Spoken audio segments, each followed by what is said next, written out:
اس دور میں امت مسلمہ کے ساتھ مشرق وسطیٰ میں، مڈل ایسٹ میں اور دنیا کے اور خطوں میں اور عالمی پیمانے پر جو واقعات ہو رہے ہیں، اب تو بالکل لازم ہو گیا ہے کہ ہم ان واقعات کی حقیقی نوعیت کو قرآن و سنت کی روشنی میں سمجھنے کی کوشش کریں۔ آپ بارہا سن چکے ہیں فتنہ دجال کے بارے میں۔ آپ میں سے بہت سے شاید اس دعا کا بھی اہتمام اور پابندی کرتے ہوں جو اللہ کے رسول صلی اللہ علیہ وآلہ وسلم کی مشہور دعا ہے، اللہم انی اعوذ بک من فتنة القبر وعذاب القبر واعوذ بک من عذاب النار واعوذ بک من فتنة المسیح الدجال۔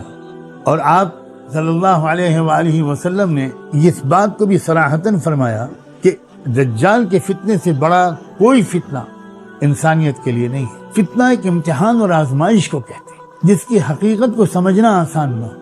جس چیز کی حقیقت کو سمجھنا آسان ہو اس کو فتنہ نہیں کہا جاتا۔ نہایت صحیح سند کے ساتھ آنے والی احادیث میں، جس میں آپ نے ارشاد فرمایا ہے کہ سورہ کہف کی ابتدائی یا آخری 10 آیات بعض روایات میں ابتدائی ہے، بعض میں آخری ہے، بعض میں اجمالی طور پر سورہ کہف کا تذکرہ ہے کہ جو وہ پڑھے گا ہر جمعے کے دن اس کو اللہ فتنہ دجال سے محفوظ رکھے گا۔ بعض حدیث میں یہ بھی آیا ہے ایک جمعے سے اگلے جمعے تک اس کو ایک نور عطا ہوگا، ایک عجیب فہم و فراست، ایک روشنی عطا ہوگا، اس کے دل کی آنکھ کھل جائے گی۔ ہم عام فہم زبان میں اگر کہنا چاہیں تو شاید کہہ سکتے، اور جس کی دل کی آنکھ کھل جاتی ہے وہ حقائق کو وہی سمجھ پاتا ہے۔ جو شے کی حقیقت کو نہ جانے وہ نظر ہی کیا۔ تو اس طرح آپ نے گویا یہ اشارہ کر دیا کہ فتنہ دجال کا تذکرہ کہاں موجود ہے، اس کی حفاظت کا سامان کہاں موجود ہے۔ یہ جو میں نے لفظ بولا کہ اس کا تذکرہ کہاں موجود ہے، یہ اس وجہ سے لفظ بولا کہ ہمارے بعض علماء قرآن نے ایک بہت اہم بات یہ بھی فرمائی ہے کہ جس صورت کی جو تاثیر یا جو فضیلت ذکر کی جاتی ہے، اس صورت کے مضمون کا تعلق اس تاثیر اور فضیلت سے ہوتا ہے، اس مضمون سے اس کا تعلق ہوتا ہے جس پر وہ صورت مشتمل ہو۔ اور یہیں سے علماء قرآن نے تدبر شروع کیا کہ سورہ کہف کے مضمون میں فتنہ دجال سے حفاظت کی رہنمائی کیسے لی جا سکتی۔ آج میں آپ کے سے تمہیدی گفتگو کر رہا ہوں۔ ایک تو میں نے یہ بات عرض کی کہ فتنہ دجال انسانی تاریخ کا سب سے بڑا فتنہ ہے، سخت امتحان ہے۔ اس امتحان میں کامیاب ہونے والوں کی تعداد بہت کم ہوگی، ناکام ہو جانے اور پھنس جانے والوں کی تعداد بہت زیادہ ہوگی۔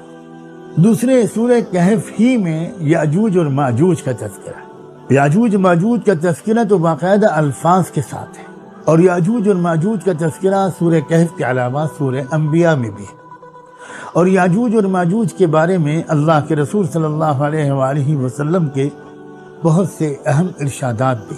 ان کئی سو سال میں جو دنیا میں تبدیلیاں آئیں، انقلابات ہوئے، جو سسٹم اور جو نظام چلے، اور اس وقت جو واقعات ہو رہے ہیں اور بڑی تیزی کے ساتھ اب تو ہو رہے ہیں، جو تبدیلیاں آ رہی ہیں، ان سارے واقعات اور پچھلی کئی سو سال کی تاریخ کو سمجھنا یاجوج اور ماجوج کی حقیقت کو سمجھے بغیر اور فتنہ دجال کی حقیقت کو سمجھے بغیر ممکن نہیں ہے۔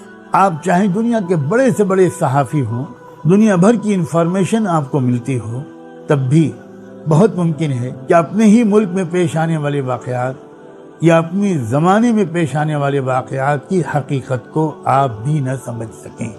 اس لیے یہ جو موضوع ہے اس دور میں بے پناہ اہمیت کا حامل ہے۔ ہر علاقے میں ایسے علماء کی تعداد ہونی چاہیے جو اپنے زمانے کے حوادث و واقعات، ملکی اور عالمی حالات کو سمجھنے کی کوشش کرتے ہوں، قرآن و سنت سے رہنمائی لے کر، قرآن و سنت کی روشنی میں، اور ہماری پوری امت کو، مردوں اور عورتوں کو، بالخصوص نوجوانوں کو